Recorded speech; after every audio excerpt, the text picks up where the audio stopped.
इनमें से कुछ पूरी तरह से नकली, मनगढ़ंत, अतिरंजित प्रतिक्रिया पाने के लिए चुने हुए लगते हैं। ऐसा नहीं है, हर एक सच है। और जब आप उन्हें एक साथ देखना शुरू करते हैं तो डेटा रुझान जमीन पर जो हो रहा है वे 7 बेतरतीब तथ्य नहीं लगते। वे एक ही दीवार में 7 दरारों से लगते हैं, कुछ बहुत बड़ी चीज के 7 संकेत, जिसे एक बार देखने के बाद भूलना असंभव है। हम बात कर रहे हैं उस दुनिया के पतन की जिसे इस्लाम ने अपने चारों ओर बनाया था। वैधता, अधिकार, सौदेबाजी, सुरक्षा कवच, और यह पहले से ही जारी है। सिद्धांत नहीं, भविष्यवाणी नहीं, यह एक मापी जा सकने वाली दस्तावेजी सतत हकीकत है। इनमें से कोई भी तथ्य बाहरी नहीं, हर एक सार्वजनिक रिकॉर्ड में है। संयुक्त राष्ट्र, विश्व बैंक, IMF, सहकर्मी समीक्षित वैज्ञानिक या क्षेत्रीय सरकारों द्वारा प्रकाशित। ज्यादातर लोगों ने इसे क्यों नहीं समझा, इसका कारण सीधा है। हर तथ्य अपने आप में एक खबर है जिसे दर्शक बस आगे बढ़ा गए।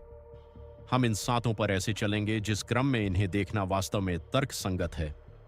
सबसे शुरुआती संकेत पहले और अंत में अकाट्य वाले। उससे शुरू करते हैं जो लोगों के दिमागों में चुपचाप हो रहा है।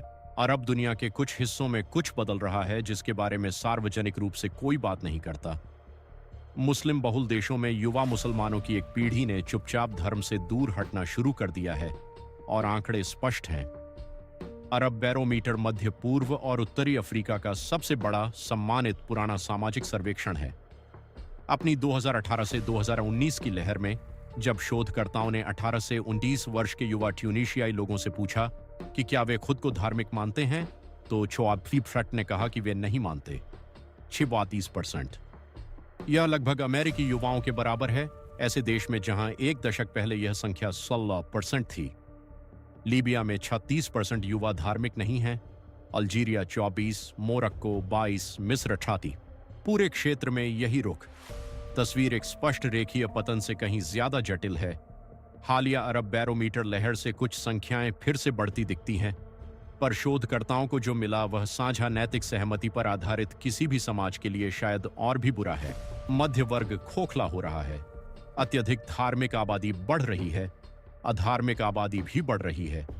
मध्यम धार्मिक, वह व्यापक केंद्र जो सब कुछ जोड़े रखता था, सिकुड़ रहा है। डेटा में विखंडन ऐसा दिखता है और राजनीतिक परिणाम पहले से ही दिख रहे हैं। उन्हीं सर्वेक्षणों में इस्लामी राजनीतिक दलों में विश्वास तेजी से गिरा है। मिस्र में 2011 में मुस्लिम ब्रदरहुड में विश्वास 4% से गिरकर 17% हो गया। ट्यूनीशिया में अनादा पार्टी में विश्वास 40% से गिरकर 16% हो गया। मोरक्को में इस्लामी PJD की स्थिति 45% से गिरकर 25% हो गई। जिन राजनीतिक माध्यमों को एक धार्मिक रूप से आत्मविश्वास वाली पीढ़ी को दिशा देनी थी, उन्होंने पाया कि वह पीढ़ी उनसे दूर हट रही है, और इनमें से कई देशों में खुले तौर पर अधार्मिक कहना अभी भी सामाजिक रूप से खतरनाक और कभी-कभी कानूनी रूप से भी खतरनाक है।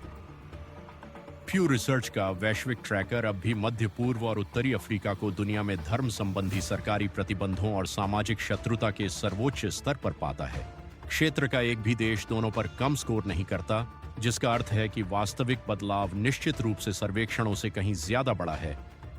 लोग जितना सोचते हैं उससे कम कहते हैं। वे पहले से कम सोचते हैं और पुरानी धारणा कि हर कोई एक ही आस्था और एक ही नियम साझा करता है, चुपचाप निजी तौर पर छोड़ी जा रही है। और वह चीज जिसने इस बदलाव को इतने समय तक दबाए रखा, वह बस टूट गई। आधुनिक इतिहास के अधिकांश में मुस्लिम दुनिया में धार्मिक सत्ता चली क्योंकि सत्ता दुर्लभ थी।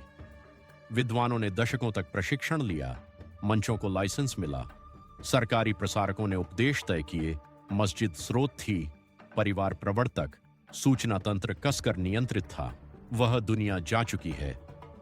विश्व बैंक के अनुसार अंतर्राष्ट्रीय दूरसंचार संघ के आंकड़ों से मध्य पूर्व, उत्तरी अफ्रीका, अफगानिस्तान और पाकिस्तान में इंटरनेट का उपयोग 2024 तक लगभग 62% आबादी तक पहुंचा। क्षेत्र की 30 वर्ष से कम आयु के बहुसंख्यक आबादी के लिए स्मार्टफोन ही डिफॉल्ट सूचना तंत्र है। मस्जिद नहीं, राज्य नहीं, बल्कि फोन। और उस फोन पर धार्मिक सत्ता वैसे काम नहीं करती जैसे पहले करती थी। स्प्रिंगर के असहन सोशल साइंसेज में 2026 की एक समीक्षा ने डिजिटल परिदृश्य का सटीक वर्णन किया है। पारंपरिक इस्लामी सत्ता पुनर्गठित हो रही है। प्रमाणित विद्वान अब इन्फ्लुएंसर, हास्य कलाकार, पूर्व मुस्लिम, तुलनात्मक धर्म चैनल, वैज्ञानिक सामग्री, नास्तिक मंच और उन सिफारिशी इंजनों से प्रतिस्पर्धा करते हैं जो रूढ़िवादिता के बजाय आक्रोश और मनोरंजन को बढ़ावा देते हैं। एक हदीस पर आलोचनात्मक क्लिप एक सप्ताहांत में ज्यादा लोगों तक पहुंचती है जितना मौलवी पूरे करियर में नहीं पहुंच पाते। काहिरा का एक किशोर वह सवाल सुन सकता है जो उसके दादाजी कभी पूछने की भाषा नहीं जानते थे, और शासन इसे फैलने से पहले जवाब को ऑफलाइन नहीं कर सकता। अरबी भाषा के पूर्व मुस्लिम नेटवर्क, नास्तिक यूट्यूबर, तुलनात्मक धर्म के वादक और असंतुष्ट विद्वान अब लाखों लोगों तक पहुंचते हैं। कुछ प्रचारकों के अनुयायी पूरे विश्वविद्यालय के धर्मशास्त्र संकायों से भी ज्यादा हैं। डिजिटल धार्मिक क्षेत्र में सबसे तेजी से बढ़ती आवाजें अक्सर सबसे कम प्रमाणित और सार्वजनिक रूप से लड़ने को सबसे ज्यादा तत्पर होती हैं, और हर एल्गोरिथमिक सिफारिशी इंजन उस पक्ष को पुरस्कृत करता है जो ज्यादा संघर्ष पैदा करे। इससे लोग अपने आप इस्लाम नहीं छोड़ देते। कुछ ऑनलाइन भक्ति सामग्री पाते हैं और ज्यादा धार्मिक हो जाते हैं।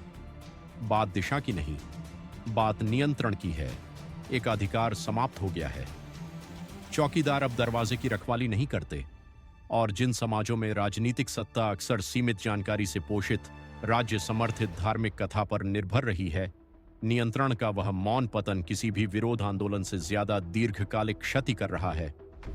पर जब पुरानी सत्ता ऑनलाइन ढह रही है तो पूरी एक पीढ़ी ऑफलाइन टूट रही है।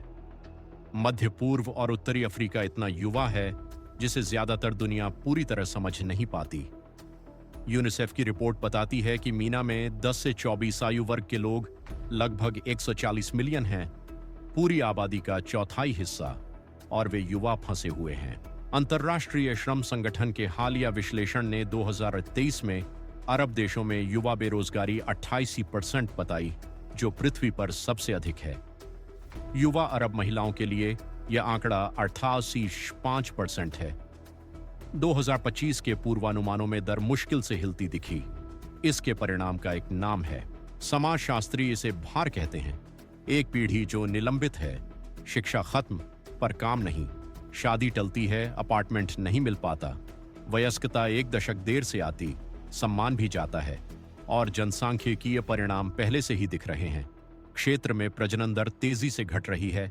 ट्यूनीशिया प्रतिस्थापन स्तर से नीचे है, ईरान भी, यहां तक कि सऊदी अरब और संयुक्त अरब अमीरात भी उन स्तरों से बहुत नीचे हैं जिनके लिए उनकी पेंशन व कल्याण प्रणालियां बनी थीं। वही युवा जो परिवार शुरू करने का खर्च नहीं उठा सकते, उन्हें ही राज्य के खर्च की अगली पीढ़ी को निधि देनी थी। अब अकेलेपन के आंकड़े भी देखें। 2030 गैलप मेटा की सोशल कनेक्शंस रिपोर्ट ने पाया कि 1919 आयु के 87% लोग खुद को बहुत या काफी अकेला मानते हैं, जो 17% के पुराने वयस्कों से काफी ज्यादा है।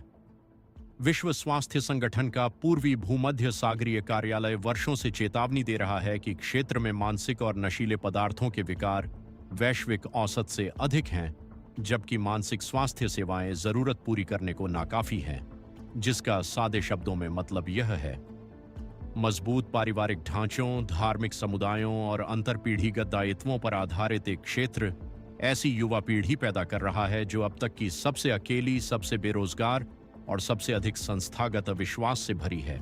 और उन युवाओं को अब पुरानी सामाजिक गोंद रोक नहीं पा रही है। वे कुछ और तलाश रहे हैं, और जब एक पीढ़ी के पास कुछ करने को नहीं, पैसे नहीं और कोई भविष्य नहीं, तो कोई ना कोई उन्हें हमेशा एक बेचने आ जाता है।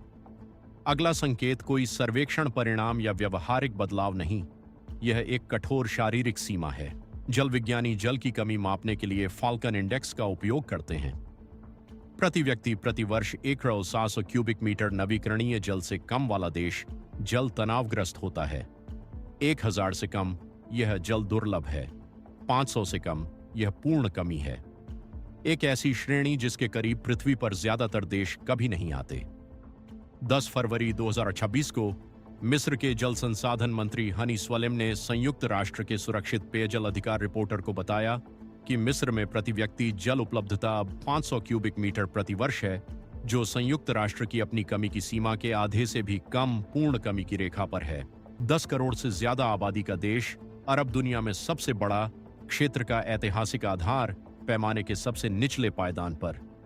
यूनिसेफ मिस्र के वार्षिक जलघाटे को लगभग 7 अरब क्यूबिक मीटर और बढ़ता हुआ बताता है। नील नदी, जो मिस्र के 18 असीटी सख्त पानी का स्रोत है, ऊपरी बांध परियोजनाओं के खिलाफ बातचीत के दायरे में है, जिन पर काहिरा का नियंत्रण नहीं।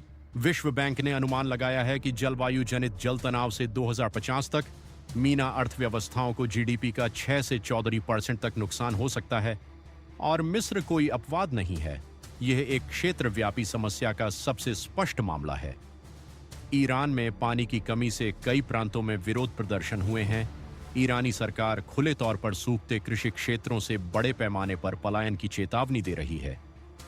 इराक की टाइग्रिस और यूफ्रेट्स नदियां, सभ्यता का ऐतिहासिक उद्गम, अब 20वीं सदी के अपने जल स्तर के एक अंश पर बहती है। दलदल ढह रहे हैं और पूरे गांव वीरान हो रहे हैं। युद्ध से टूटा यमन खुले तौर पर शहरों में भूजल खो रहा है। मध्य पूर्व और उत्तरी अफ्रीका ग्रह पर सबसे अधिक जल दुर्लभ क्षेत्र है।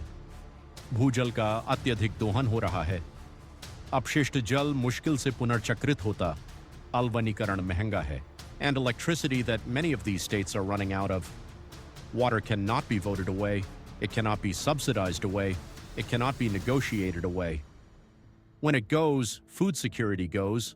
When food security goes, public order is the next thing on the list. And while water disappears, something far stranger has been spreading across the region, something most people genuinely do not believe is real until they read the source documents. If you're seeing the pattern build, the next fact is where it stops being subtle.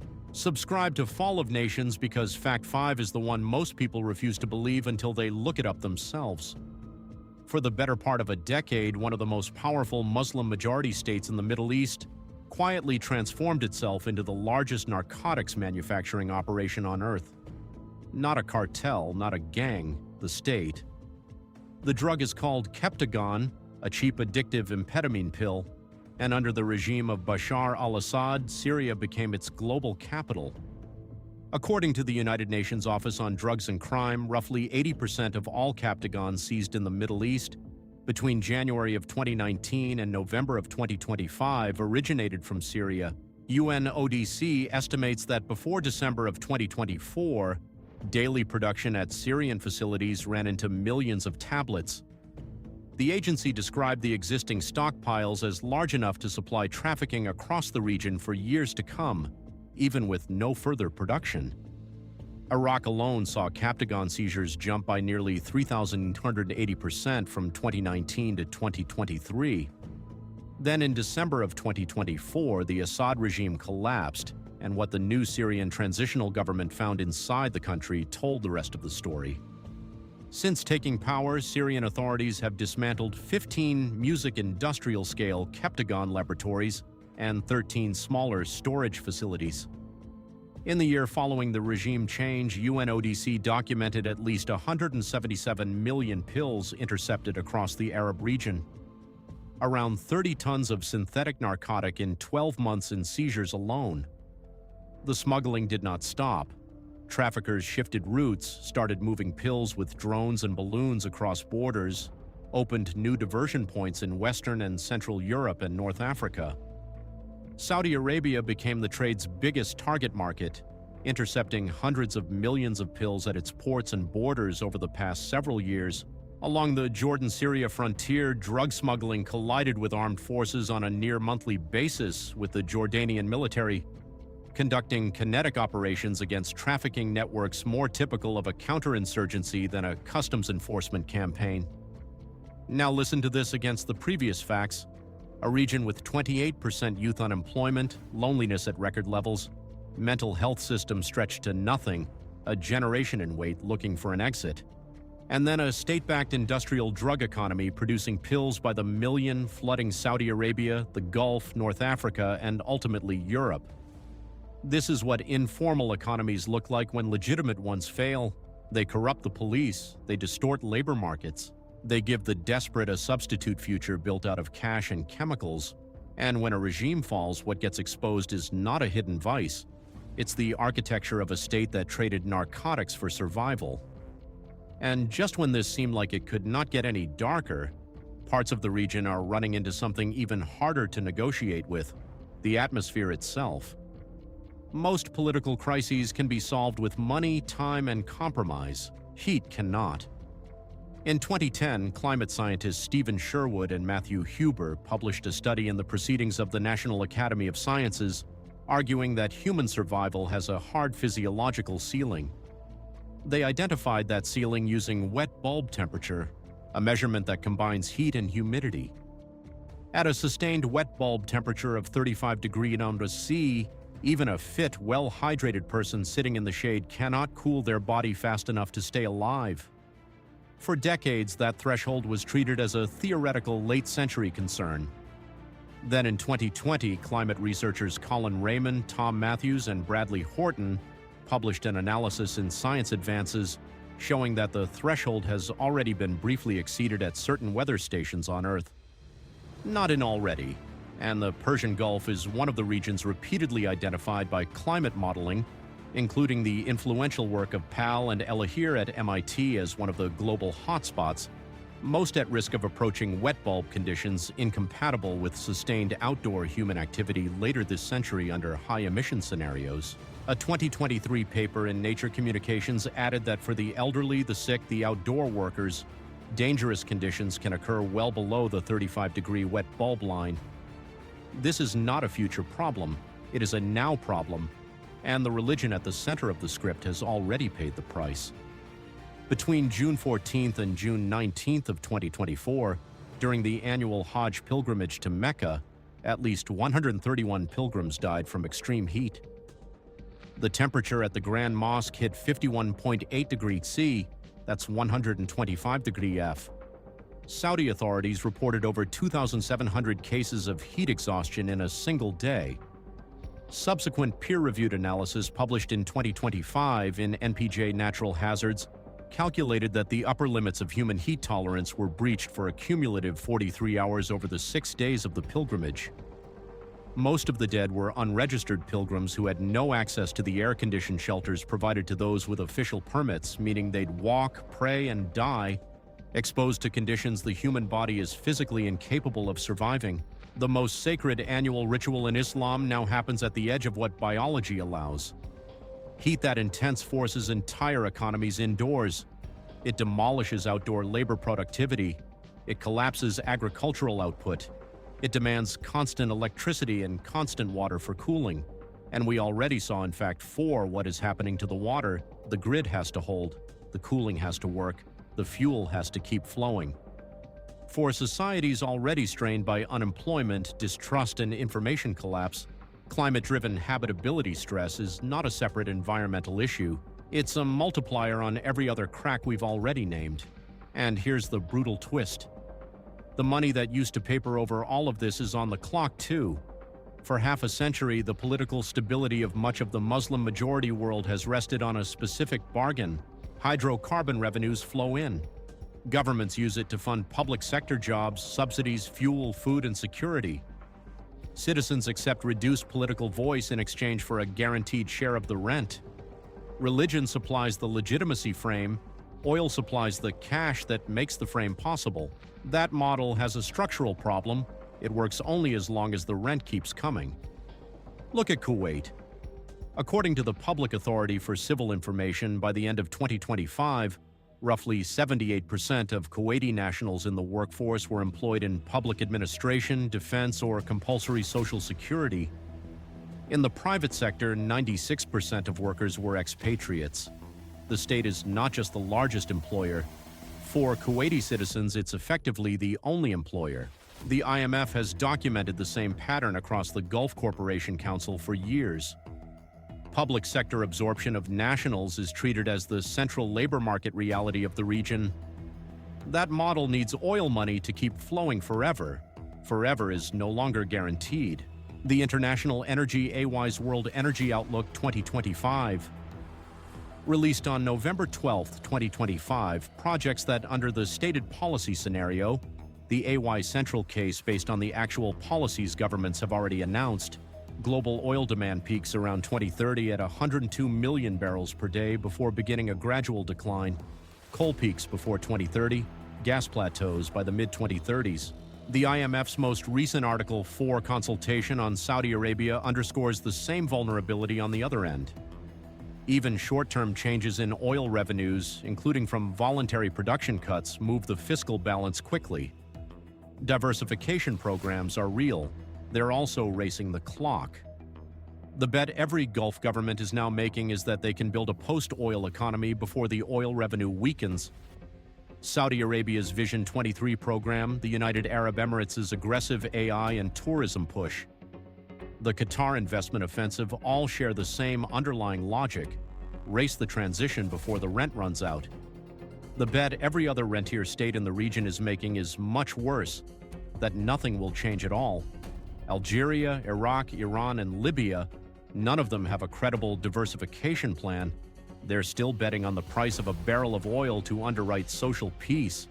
And when the rent finally weakens, governments have to do what rentier bargains have postponed for decades: tax their citizens, cut their benefits, rewrite the relationship between ruler and ruled. In societies where legitimacy has been built on a blend of religion, identity, and welfare distribution, that renegotiation is the most dangerous moment in the entire cycle. Every previous collapse of a rentier model in modern history, Iran in 1979, Venezuela after 2014, the late Soviet Union followed the same script. The cash dried up, the subsidies got cut, the street erupted, and the regime that had ruled through distribution suddenly had to rule through coercion. None of those endings were peaceful. Now look at all 7 of these together: a quiet crisis of belief, a collapse of religious authority in the digital environment, a generation in wait, unemployed, lonely, unmed, an entire regional drug economy that grew up inside a state, water at the absolute scarcity line, heat approaching the limit of what the human body can survive, and an oil-funded stability bargain on a fixed timer. Every one of these is documented. Everyone is happening simultaneously. Everyone reinforces every other. Belief fragments, the authority loses its grip. Authority loses its grip, the youth drift. Youth drift and informal economies catch them. Water shrinks, food prices push. Heat rises and labor market shrink. Oil weakens and the cash that smoothed all of it begins to disappear. This is what collapse actually means at the level of a civilization. Not one dramatic moment, not one war, not one revolution. It's what happens when 6 or 7 slow pressures synchronize on the same societies at the same time with no buffer left to absorb them. The Soviet Union didn't fall because of one tank or one speech. It fell because the economy, the ideology, the demographics, and the military all weakened at the same time. और व्यवस्था के पास अब कोई समायोजन तंत्र नहीं बचा। मुस्लिम बहुल दुनिया सोवियत संघ नहीं है, इतिहास अलग है, आस्था अलग है। यह मार्ग पूर्व निर्धारित नहीं है, लेकिन दबाव की संरचना समान है, और यह कोई भविष्यवाणी नहीं है, यह वर्तमान है। ज्यादातर लोग इसे इसलिए नहीं देखते क्योंकि हर तथ्य अकेला बस एक गुजरी हुई सुर्खी है। साथ मिलकर वे दीवार बनाते हैं, और दीवार पहले ही दरक रही है। तो इन 7 में से कौन सा आपको सबसे ज्यादा चुभता है? किस बात पर आपको यकीन न हुआ जब तक जांचा नहीं, और किसे आप अभी भी कम आंकते हैं? टिप्पणियों में बताएं और फॉलन नेशंस को सब्सक्राइब करें, वास्तविक समय में चुपचाप बिखरती व्यवस्थाओं की और गहन पड़ताल हेतु।